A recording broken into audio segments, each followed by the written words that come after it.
Hello, everybody, and welcome back to NCAA 2004, and it is officially national championship time. That's right, we are back for the second straight year. After losing to Texas a year ago, we finally made it back to play the number 2 ranked Nebraska Cornhuskers, the second best running team in the entire country, and one of the worst passing teams in the country. On the inverse of that, we are the best passing team in the country, and not very good at running. I wouldn't say 85 is one of the worst. There's still about 20 or 30 teams between us to being last, but not good at running, is to say the least. We're not very good at running. Despite having a pretty good running back in Lamont Farrell, we are not a very efficient running team, but we are a great passing team, so we will be relying on the passing game and our great receiving core that has really stepped up this season to help us get over the Cornhuskers. So I looked back, and normally whenever I play this game, in sim a lot of years and Dynasty mode, stuff like that, Nebraska always squeaks out a few. They always squeak out a couple of them, which is interesting. But in this save, this is the first time that Nebraska has made it to this promised land. But we have had a Big 12 team in the BCS national title game every single year except for the first year. So in the first year you had Miami and Washington State, funnily enough. And then in year 2, you had Ohio State and Maryland.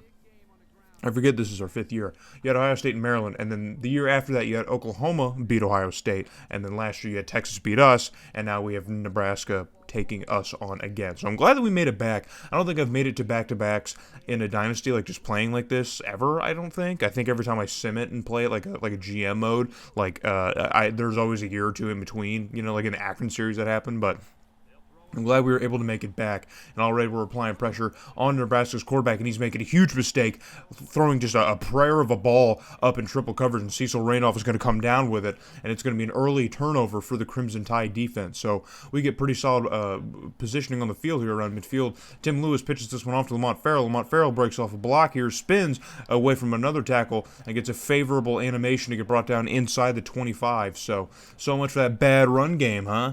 So we really got to watch out for Nebraska's run game, because their running back Mayo is, he's a fiend. He didn't win the Heisman, of course. LSU's running back did, but Nebraska still has probably one of the better running back situations in the country, so we have to be on notice. But on 1st and 10, Tim Lewis decides to run for it and keep it himself. Picks up a beautiful block from Lamont Farrell, and he's off to the races, man. He's going to get brought down at the 10-yard line, so a beautiful pickup for Tim Lewis. We've seen the athleticism. We saw it a little bit in the SC Championship game, and here he is just continuing to be a bit athletic here and just trying to do things with his feet. So on 2nd and goal here, it's a delayed handoff to Lamont Farrell, who jukes through the middle of the line of scrimmage and finds some open space before he gets brought down at about the goal line. So we continue to move on offense. So fast forward to 3rd and goal, Nebraska's defense trying to keep us out of the end zone, but Nick Allen, the fullback, says, "No, sir, get off of me. I'm getting into the end zone." So after the Nebraska turnover to start us off here in the opening drive, we finally answer back with our own opening drive, thanks to that turnover, and finally get some points on the board. But that would be all that would happen in the first quarter. So Nebraska's defense really made us fight quite a bit to get into the end zone off of that turnover, but we do look pretty strong on offense. So Nebraska struggled on their next time with the football, and now we have another shot on offense. Tim Lewis decides to run it with himself again. He's got some nice blocks on the edge, breaks a tackle, and he's off to the races.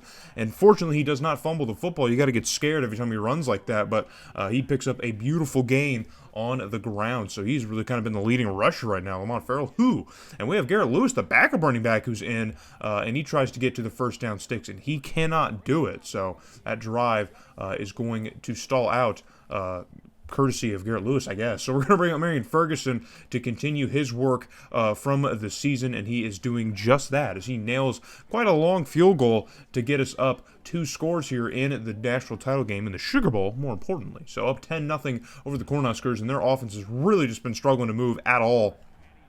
So late in the first half, we have Tim Lewis, who's finding Scotty Mitchell, the freshman, for another huge pickup. And you want to talk about huge contributors, man. We have 2 freshman receivers who have really been doing quite a lot for this team. We haven't seen a ton of Jody Quinn. Hey, there he is. He just ran into frame. We haven't seen a lot of Jody Quinn, but Scotty Mitchell has been one of the biggest breakouts that we've had. So the top receiving recruit really doing everything in his power in this first season to just accomplish as much as possible. So we're going to run the hurry up here with time ticking away. It's a 3rd and 5. We're trying to get to the first down sticks, maybe even take a shot to the end zone. Lewis moves around in the pocket and just has to kind of float this one over along the sidelines. I think it was Lamont Farrell who was running for that route, but that ball was off the mark. So bring up Marion Ferguson again here with 42 seconds left to go in the first half on a 4th and 5. This one's kind of another long field goal here. I think that one it's damn near 50 yards if I'm not mistaken. So, but he nails it through. So 13-0 is now your score. We've had the ball for most of the first half, but haven't been able to really cap on any of these drives with meaningful scores. So we're still only just up 13 on Nebraska, but their offensive struggles have really made this a lopsided game here in the first half. So in the third quarter, we already have the football once again. Thanks to a negative play here, we got quite a long ways to go. But when you dump it off to Scotty Mitchell like that, and he's off to the races, he gets behind the defense, and they're not going to catch him. So a quick check down here to Scotty Mitchell, which probably should have maybe just gotten the first down at the most, ends up getting us the touchdown. I mean, look at this. There were guys. Look at that. You had a defender right there. You had 2 more right here. The stiff arm adds some distance here. And no one just had the speed, I guess. That linebacker really didn't have the speed. But Scotty Mitchell just turns a nothing play into everything and gets us more points. So, pending the extra point, 20-0 is going to be the score right now in the Sugar Bowl. Can you believe that? 20-0 against Nebraska. And finally, the running game is going to get busy here as Mayo shaking off tackles, and he's off to the races here. Gets stuck on the ref. Cecil Randolph, the only one with a chance at it, and he's not going to catch him as Mayo gets into the end zone. Nebraska's running attack has finally showed up in New Orleans. It took 2 quarters, but finally Nebraska able to get something going here on offense. And just look at that, man. Oh, my gosh. David Ford, pick up your pride, buddy. Oh, man. I think Rick Sloan got shaken off, too. Jeez, man. You're making our safeties look like mincemeat. And even getting stuck on the ref here didn't help Cecil Randolph and his foot race either. So, Nebraska really kind of made us eat that one. So, 7-20 now the score. On the 3rd and 1, we're going to pitch it to Lamont Farrell. And Nebraska's defense was completely all over that, as we've really struggled to get Lamont Farrell involved in this game here like we need him to. We really need to play both facets of the game here. But Marion Ferguson out for another super long field goal, and oh my gosh, this guy's having an MVP caliber game. You might need to put him on player of the game watch, man. He is just really kind of helping pad this lead right now. He's got 9 points himself in this game, man. It'd be kind of a different game right now. It'd be 21-7. So Tim Lewis here takes a shot towards the end zone as we have another opportunity. Now, what happened was, towards the last couple minutes of the third quarter, my recording bugged out, so I lost that. And when I started up again, it was the beginning of the fourth quarter, and we had a goal-to-go situation. So that's why you missed that, and we were able to get up to 30-7, and then that score put us up 37-7. And then there's another turnover here as we have a chance with the football, but a backwards pass from our backups, from Roach and Garrett Lewis, results in a turnover for Nebraska, and they have a prime scoring position, which they are going to capitalize on to add, to their total. It doesn't add to anything, really. It just kind of cuts the deficit, I guess. So they're going to 14-37 is going to be your score. So on 4th and 1 for Nebraska, they're really just desperation mode, trying to keep the game moving, and Mayo is just able to get the first down just to make it feel like Nebraska's still in this. They are under 2.5 minutes. The game is kind of a lost cause for them, but they're going to run the hurry up here as they're trying to move quickly here. Quarterback drops back, and he fires one down the middle of the field, and it's caught, and there's nobody back there, buddy. Nobody. High stepping down over 20 points is absolutely diabolical, but hey, man, I get it. It's a big play. You know, it could be his last game. It could be a senior. Who knows? But a huge defensive blunder from the Crimson Tide, from our backups, allows this play to kind of go off without a hitch, unfortunately. So, as sad as that is, Nebraska still finds themselves down by quite a considerable margin.